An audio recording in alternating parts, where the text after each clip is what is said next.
ગયા અઠવાડિયામાં જિલ્લા પોલીસ તરફથી અહીંયાના જે લોકલ ધારાસભ્ય છે તેમજ વિધાનસભાના જે નાયબ દંડક છે એમના વિરુદ્ધ બદનક્ષી કરવાના હેતુથી જે અમુક લિખાણો સોશિયલ મીડિયા ઉપર વાયરલ થયા હતા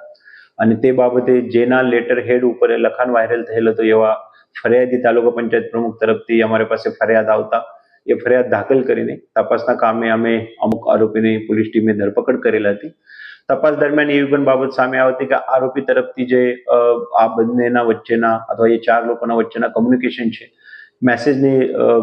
સેન્ડ કરેલા મેસેજ છે, રિસીવ કરેલા મેસેજ છે, એ ડિલીટ કરવામાં આવેલ છે. સાથે સાથે તપાસ દરમિયાન એ પણ સામે આવ્યું હતું અન્ય જે સાંયોગિક પુરાવા છે એ પણ આરોપી તરફથી નષ્ટ કરવામાં આવેલ છે. આરોપીને તપાસ દરમિયાન જરૂરતની પ્રક્રિયા મુજબ કોર્ટ સામે હાજર કરતા કોર્ટ તરફથી આરોપીને રિમાન્ડ મળેલ હતું અને આ રિમાન્ડ દરમિયાન આરોપીના ઝડપી પંચનામું કરીને આરોપી જે તપાસના કામે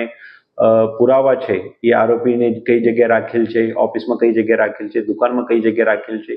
એ તપાસની પ્રક્રિયાના ભાગરૂપે બહુ જ ન્યાયની હિતમાં અગત્યનું છે અને એના માટે પોલીસે આરોપીને તે જગ્યા લઈ ગઈ હતી. તે બાબતે જે પ્રક્રિયા કાયદાકીય છે એનું પૂરતું પાલન પોલીસ તરફથી કરવામાં આવેલ છે. તમે વિડીયોમાં પણ જોઈ શકો છો કે આરોપીની હાજરી અને ઉપસ્થિતિ બાબતમાં આરોપીની ત્યાં કેવી રીતે ઉપસ્થિતિ છે, તો એનાથી બિલકુલ સાબિત થાય છે કે કાયદાના પ્રક્રિયામાં કાયદાની ન્યાયની હિતમાં જ પોલીસે કાર્યવાહી કરેલ છે.